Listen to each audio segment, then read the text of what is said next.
Hi, my name is Linda. I am Vietnamese. And if you're not familiar with that, we're like the students of the 70s. Nobody wanted us either. People always tell me how wonderful Vietnam is and ask, how often do you go back? The last time I was there, I was a homeless kid being chased and shot at by the VC. We paid good money to get out. Pay to go back? Are you crazy? Expedia would have to pay me to take that vacation package. When I was single, guys always trying to impress me by telling me how much they love the Asian culture. Which part? Will women cook, clean, and cater to a man's need? That it's okay to have mistresses? That it's acceptable to bitch slap your wife if she gets out of line? Sounds pretty good to me too. I should get myself an Asian woman. I can't follow those rules. That makes me a total disgrace. That's when I decided to be an American. I love being an American. I no longer have third world problems like hunger, poverty, or being treated second class. Now that's just racism. You only hate me by my ethnicity. Jeez, get in line. Everybody's quick to throw down the race card. Deep down, we all want the same thing. Tacos. In America, I have white people problem. Depression, anxiety, ADD. It got so bad the other day, my gardener got into a fight with my pool guy and totally ruined my massage. When you live in a third world country, you don't have time to be depressed. You're just hungry. Being the youngest girl in an Asian family, they expected me to cook, clean, pay rent, have a curfew, and still get a beating if I disobeyed. So I decided to move out. They said, don't come home pregnant. I'm not coming home at all. They call me a disgrace, yeah, but I'm disgracefully happy. I'd rather be homeless and live under a bridge. Growing up with my family was worse than prison. They worked me until bedtime, leaving no time to do homework. They expected me to get an A in English, but I was forbidden to speak it inside the house. I wasn't allowed to date, but I did have a pre-arranged marriage at 12. I wasn't allowed to wear a tank top or miniskirt because only hookers wear that. Hey, I see some hookers in here. Including me. You too, sir. In America, I love that you can date outside your race. I don't have to have a pre-arranged marriage at 12. I just have to wait until I'm 16 to date my high school teachers. The great thing about dating an American man is that they have low expectation. I can be bitchy and they still want to take me out. Even better, the thrill, even when I cook them a shitty meal. Mac and cheese goes a long way if the guy's got the hots for you.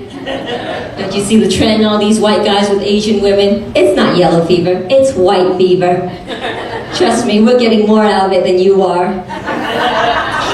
I was dating this one Asian guy, and after work I went to the mall. He got mad and said, I'd rather you come home and cook for me.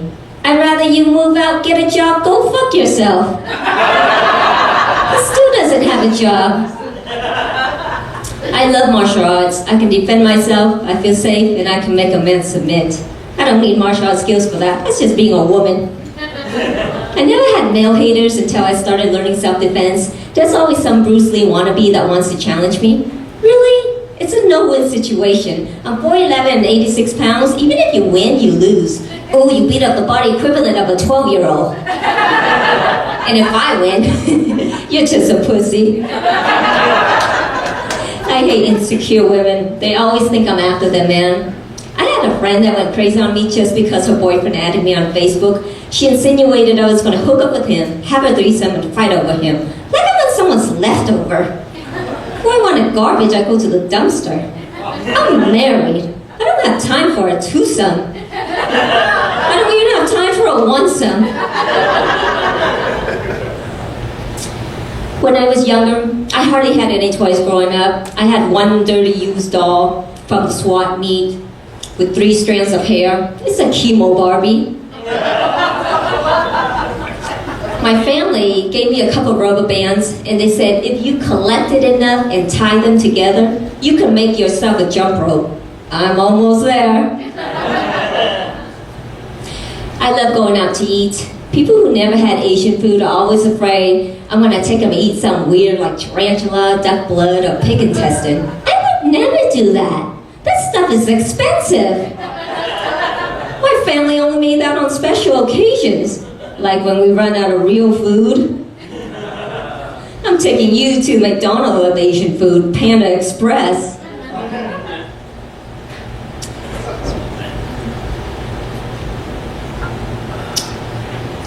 Many Asian people change their name after they move to America, not because they want to sound American, it's because our names don't translate. I have a cousin, her name is Mai Dong. I have a friend named Dat Ho. And there's a really lonely person sitting at home named Fat Phuc. I was on the phone the other day and someone overheard me say, I'm gonna drop my Dong at home and then I'm gonna meet Dat Ho at the club. Fat Phuc couldn't make it. I hung up the phone. That person looked at me like I'm the asshole. When I was younger, people assumed that I was a stripper. Some old lady asked if I was an exotic dancer. I told her I was a manager for an aerospace company. She asked, is that a code for stripper? No, it's a code for having a real job. You gotta stop judging the book by the cover. If you're blonde, I don't assume you're stupid. If you wear a hoodie, I don't assume you're a gangster. If you're fat, I don't assume you're an American. Thank you guys, that's all my time.